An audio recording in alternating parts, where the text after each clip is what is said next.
Today we're going to learn how to make our very own Torc bracelet. Stay tuned. Now, people have been wearing Torc since the Bronze Age. In fact, it spans over a bunch of different cultures: Celtic, Viking, Greek. It's basically a little bangle of twisted metal. In fact, the word torque comes from the Latin torcus, I think is how you say it. Anyways, it means to twist. A very apt name for this thing. Now, you can totally make a Torc from like a single piece of metal that you've like heated up and twisted for the design. But for today's episode, I'm actually going to be making some out of wire. Mostly just because I really like the look of it. The wire I've chosen to use is an 18 gauge stainless steel wire used for jewelry making. Though I will say, I chose the stainless steel because I tend to like grays and that steel kind of feeling. That said, it is not the easiest metal to start with. Almost everything I read was like, stainless steel pretty, but real hard to solder together. But I said to hell with it, so that's what I went with. That said, and I cannot stress this enough, the whole premise of this channel is that I try something new and you get to watch how it turned out and maybe learn from me. I am not a professional at this. I'm sure you're gonna learn something, but just keep that in mind. So to start, I measured out 12-inch sections of my wire to work with. Now we're gonna be twisting these up so it's gonna shrink down, but for a bracelet, this measurement seems to work out okay. I ended up cutting 14 of these. So the way this is gonna work is we're gonna take 2 wires and we're gonna wrap them together to form like a little cord to start with. But first I went through and tried to make them as straight as possible by hand. I actually found that by using like this little 3-finger approach here, it made it just a little bit easier to like start to get it straight. Rather than using both my hands and trying to bend them straight, by just doing this, it just crimps it in the right way. So anywhere there's like a lump, that's where you put your thumb and you kind of shove it between the space between your fingers here until it's straight. That seemed to work for me, I'm just saying. Now this lands me relatively straight and you can totally go from here. But I have an illness and I need perfection. I found another method to like make these almost perfectly straight.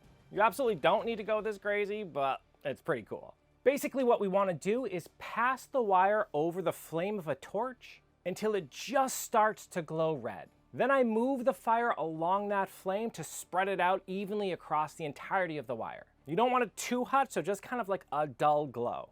This is a process called annealing. Let me break this down for you real quick. Clever, why are videos never on time? I don't know. If it's not colored in, how will they know it's annealing? Probably the most vital part of the video. Annealing is the process by which we heat metal in order to make it more malleable. So metal is made up of this little crystal lattice, which gets really compressed the more you work it. This is called work hardening. That compression leaves very little room on the atomic level for any kind of motion. It makes the whole thing really tough and brittle. But when you add heat to it, as shown by this expertly drawn fire here, you get to a phase which is called recrystallization, in which that lattice actually like expands and takes on its more natural shape. A shape which allows for a lot more room on that atomic level, making it more malleable. Different metals are going to have different temperatures in which annealing happens and different amounts of time that it's going to get like the best results out of. And there's also one caveat that if you have it too hot for that particular metal, this crystalline structure can actually grow larger than you want it to, which is going to result in a weaker piece. So yeah. Annealing. Say nice things about my drawing in the comment section. All right, so we've annealed our wire, so it's softer, a little bit more pliable. So this is what we're gonna do. We're gonna stick one end into our vise and then grab onto the other end with a pair of pliers. Then just kind of lean your body weight back, pulling into it. You'll actually feel the wire stretch a little bit as you do this. And when you're done, you're left with an almost perfectly straight wire. Like, look at the difference. That's such a fun, simple trick. Oh, but I love it so much. That's so cool. And what's more, because we're going to be twisting these under quite a bit of tension, any little tiny kinks or inconsistencies might make them like bind up on each other funny or cause like a waviness in it. Now that these are perfectly straight, we can get a very consistent kind of twist going on. Speaking of the twist, to actually start combining these wires together, I just take 2 of them and carefully put them between the jaws of my little drill here. It actually works out perfectly. The drill has these little indentations, probably for better grip, but it's exactly the size of this wire, so it's nice. Anywho, with those all set, we're gonna stick the other ends back in our vise here. Then while pulling back to maintain tension, I start twisting them counterclockwise. It's not necessarily important that it goes counterclockwise, it's just important that you remember which way you did it, clockwise or counterclockwise, because once we twist them all together, you've got to go the opposite way than the way you just went. Now there's no specific tightness you have to go on this, it's kind of a matter of taste. But I just did it until it felt like it was either gonna break or kind of twist up on itself. But look at how evenly this twisted. Man, that's pretty. And it's another thing with the annealing process we did before. Aside from straightening it out, it's soft enough that I think it very evenly twists. There really wasn't a lot of fight in it. And pretty soon I'm left with these 7 lengths of almost identical pieces of twisted wire. Now, most of the other articles and tutorials and stuff I read while trying to learn how to do this recommend having a core of some sort to flesh it out a little bit to make it chunkier. You don't have to, you can just add more wires and twist them all together, but I kind of wanted to try this out. So for that core wire, I actually just happen to have some of this 10 gauge copper wire laying around. It's nice and chunky and it's just gonna kind of sit in the middle, taking up space here. I did do the same thing with this, kind of heating it up and then straightening it out. Though as it's not gonna be part of the whole twist, I think it was a little overkill and it was kind of hard to do. It's a very thick wire, so I don't think you really have to go through that bit. Okay, so by the end of this, we're gonna twist everything together and I'm gonna solder it. But I want to make sure everything's nice and clean so that my solder has the best chance to do its job. The issue is, at this case, I've been touching everything with my grubby little hands and I've been heating it up so there's this kind of residue and discoloration over the wires. So to clean that up, we're gonna make something called a pickling solution. Which is funny because it's exactly what you think. It's like what I'd use to pickle. You're basically just taking some white vinegar and some salt. Now I'm gonna be putting it in this large container here because it's the only thing long enough to actually fit my little sticks in, but I'm gonna tilt it up so I only have to use the corner of it. To that container, I add roughly a cup of the vinegar and roughly a tablespoon of the salt. Didn't measure any of it, don't think it matters that hard. Though it might, I don't know, correct me in the comments section. It could be very, very, very valuable. Once that's all stirred together, I simply plop my metal in there and I left it for I don't know, I wanna say 15 minutes or so. I read that it works faster if you heat up the solution, not hot, but just put it on a warmer or something like a heating pad. But I'll tell you what, this thing works a treat. Everything came out really clean, actually. I didn't even have to wipe stuff off of it much. It just was clean. So that's neat. That's a good thing to know. Okay, so with that clean, it's time to twist everything together. Now you can just kind of bundle it all, stick it into the drill like we did before and into the vise and just kind of go to town on it. But I was afraid that that's kind of imprecise. We've gone through all this effort to make sure everything's nice and straight and clean, and I really want that twist to be perfect. Luckily, I found this channel here, which y'all, you need, if you have any interest in making stuff like this, you need to check out this channel. She's really, really good. Anyways, they have this device. I think they actually created it and they sell it, but it's specifically designed to do this job, to twist these wires evenly. And in fact, it has little things for a different amounts of wires you use. It's really cool. I'll leave the link in the description below. Now, since I'm probably not gonna make a lot of these things, I'm just gonna make myself a gross approximation of this. But if this is something you definitely wanna make, I would invest in that tool. It's really cool. To make my janky version, I just started out with these 2 little sticks of wood here. I wanna say they're 1.5 inches wide. Thickness really doesn't matter. Honestly, the width doesn't matter that much either. But using a compass, I drew roughly a 1/2 inch circle, which is gonna act as my guide. Basically, I wanna make a point around the rim of that circle as evenly spaced as I can for each one of those wire bindings, and then one in the middle for the piece of copper for the core. To make these even, I just divided 360 degrees by my 7, getting me roughly 51 degrees apiece, and use my protractor to roughly measure those out to be as good as possible. Again, overkill. You can kind of just put them in. I don't think it matters that much. Then I simply took my 2 little pieces of wood and stuck them together, clamped them down, and used a drill bit that was roughly the same size as my wire to make my holes at every one of those marks. And also the one in the middle. This leaves me with 2 identical little boards here. From here, it's pretty simple. I put my twisted wires in each one of the holes around the ring, and then my core right in the middle. Now, if I had any gray matter at all inside of my dome piece, I would have put all of those pieces of wire in while the boards were together. So I only have to do it once and then separate them, right? But I don't, completely empty up here. I moved away from the camera while I was fiddling with it, so I didn't get a good thing, but it was such a pain in the ass to get everything to line up. Just don't do it. Just put it together, then separate it. Stupid. Anyways, I did the same thing on the other side where I zip tied it and all that jazz. Now, when we pull those pieces of wood apart as far as they'll go, we have this nice little evenly spaced cage o' metal here. From there, it's a simple task to stick one end inside of the clamp and then twist the other end. Remember, reverse from the way you twisted the wires in the beginning. So in my case, I'm twisting this clockwise. Do this while maintaining up pressure to make sure everything stays nice and straight, and just keep twisting it until it has the look you're looking for. Again, I just did it until it was to the tightness where it looked like the wires kind of wanted to bind up on each other, but it's totally up to you. Though, come on, that looks really nice, right? For somebody who has no idea what they're doing, I dig it. Again, check out that channel. If they came up with that, they are a genius. Really cool. From here, I just used some snips to free my twisted prize, and then busted out my Dremel just to clean up those wiry ends. Although, and hear me out, I bet if you kept those ends the way they were and just trimmed the core instead, you could like wire wrap those ends around something, right? Like maybe around a ball or whatever. I think that would look really cool. That's for the next one, we'll try that out. Okay, from here, I wanted to straighten them out further, but we have an issue because those ends aren't like cinched in with anything, right? So if I start kind of hammering things flat and how I want it, I'm afraid those will start to twist open. So with that, we're gonna go ahead and get into soldering, silver soldering specifically. I will tell you right now, this is 100% new to me. So if you notice me doing something wrong, just leave it down in the comment section. I'd love to learn. Now the solder I'm using is this Plumb silver jewelry solder.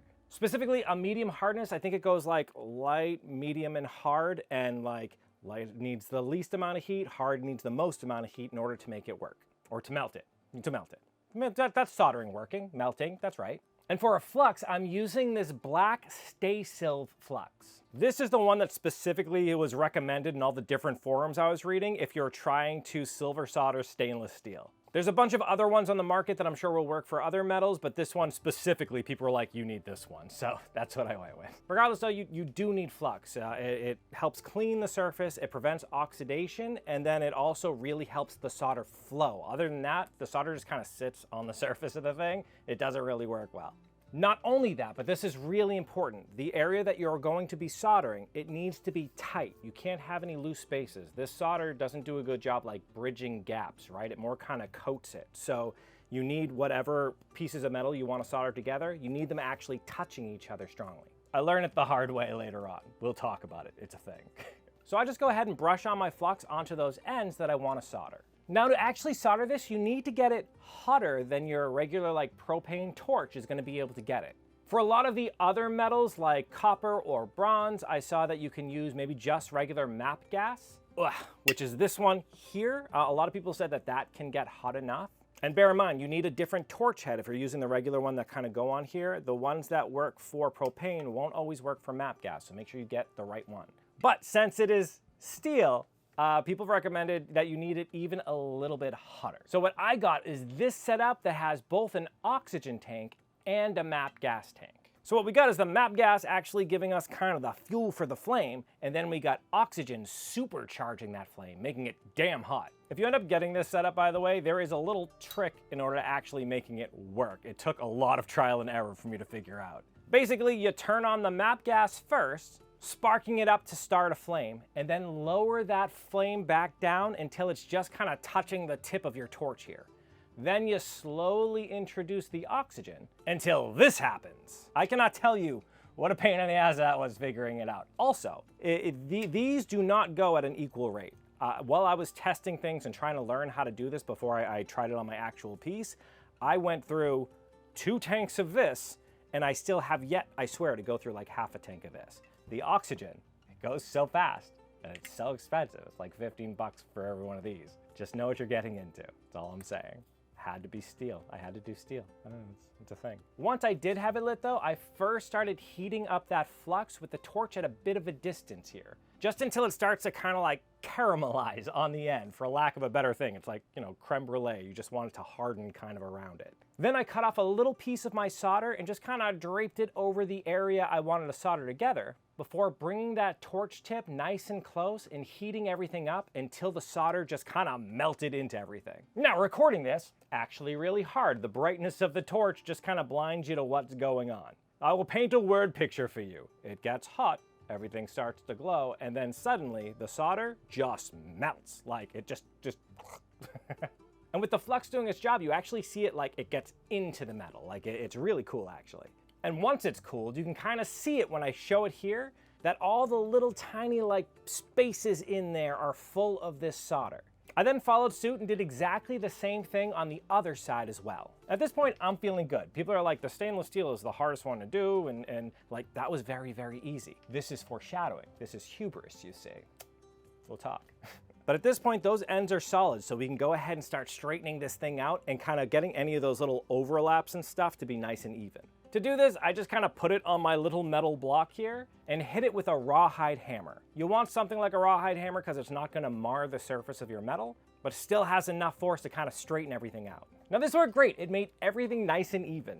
Though if I was to be doing a lot of these, or if I really wanted to make them like super, super nice, I'd get a thing called a swage, this thing right here, because then you can use that kind of little perfect half circle to make sure everything's like nice and straight and really rounded perfectly.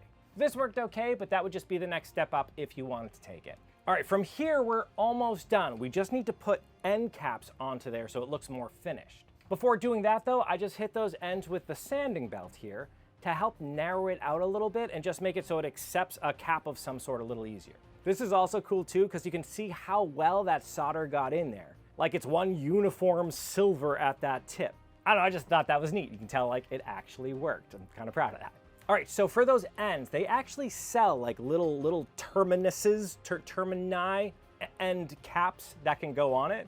I'll try to leave a link below to some I found. I decided I wanted to make my own. So I got these here ball bearings that I figured I'd make a way to kind of stick on the ends here. To make that, I just busted out this drill bit that was roughly the same diameter as my little bracelet here. And then I wrapped a coil of that steel wire around it. Basically, that's gonna act as a little cuff that's gonna sit over the bracelet and then hold the actual ball. So then to make it like flare open, kind of make a little cup at the top, I just took that little coil and I put it onto this bit here that I had hanging around. It's the only like conical shaped thing I had. I just continued to wrap it around that until I was satisfied that it would actually hold this little ball here. Then I simply added flux to that little cup, stuck it on top of the ball and shoved pieces of solder inside, and then heated the whole thing up until I actually saw the solder kind of melt out. And this worked gangbusters. Actually, that worked really, really well, like stupidly well. I was shocked at how good it was.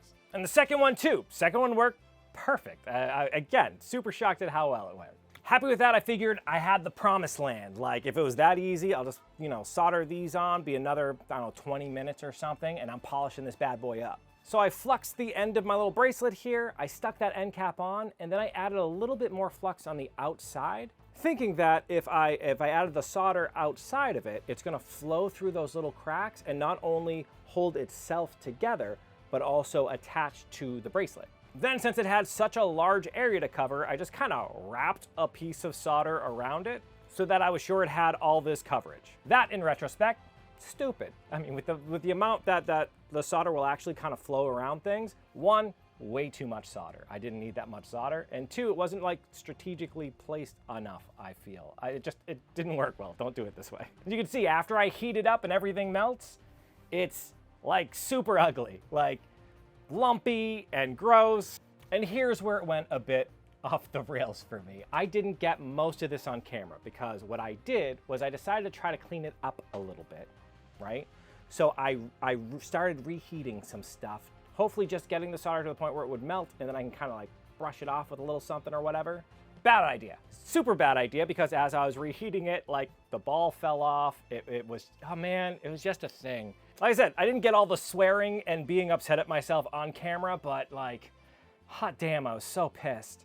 Anyways, I put it all back together and then I went and did the other end. This time, I actually just put little pieces of solder inside of the cup there, jammed the bracelet inside, and heated that up. That worked really, really well. That was perfect. But this is why they have the different kinds of solder. So they melt at different temperatures. So if I put in something with, let's say, like a hard solder first, it has to get really hot for that to remelt. So then if I follow back up with like a soft solder, it doesn't have to get as hot. So it'll melt before the thing that you just soldered will melt, right? So you don't have things falling apart on you. So although this side that I just did looks really, really good, the other side, again, it wasn't on camera because I wanted to test something. I shouldn't test things while I'm trying to get something done. But it had little gaps inside of the winding, right? The first wire that I wound around the drill bit to make that little cuff that it sits on had little gaps in it. The perfectionist in me couldn't have that, driving me crazy. So I start trying to carefully heat it back up again and add the solder. I didn't remelt it so the ball fell off. I was much more careful. I made sure it was positioned so that it was like the lowest point and the heat was always higher. But for some reason, it didn't matter how much I cleaned it and then the flux on it, it would not work. Nothing I did would make this thing stick together. And this is when I learned that that's the nature of the beast. It's bad at bridging gaps. And at this point, because of me wrestling with the ball and moving the thing around, I bent the wire enough so there was a divot, so I'd never be able to get that back out without retwisting everything, and I was just running out of time. And I say, leave well enough alone or do it right the first time. Make sure everything's nice and tight and you won't have a problem. Everything was going fine if I didn't just, yeah. Anyways, from here, I wanted that cuff to be kind of more even. You know, you can kind of see the inconsistencies of the wire because also I didn't like straighten it like we did at the beginning. I just right off the roll wrapped it. I don't know why I dropped the ball at the end here. But I put it against a belt sander and just kind of evened out the surface of it so it was all one uniform plane. Then I stuck it back in my pickle solution for like 15 minutes, which I finished off by adding baking soda to. The baking soda is going to neutralize the acid in my pickling solution. And I'm not sure if that is a necessary step. You could probably just go and like rinse off the metal and get it off of there. But I figured if there was any little acid stuck in the nooks and crannies, I'd rather it be neutralized than like just chilling and eating away at my metal. And despite everything, this thing came out pretty good. Like, that looks nice. I'm really very happy with that. Is it perfect? Hell no. Like, look at this gap here. That's that gap I was talking about. It hurts my soul. Nobody else is even gonna really notice it, but man, it kills me inside. I hate it.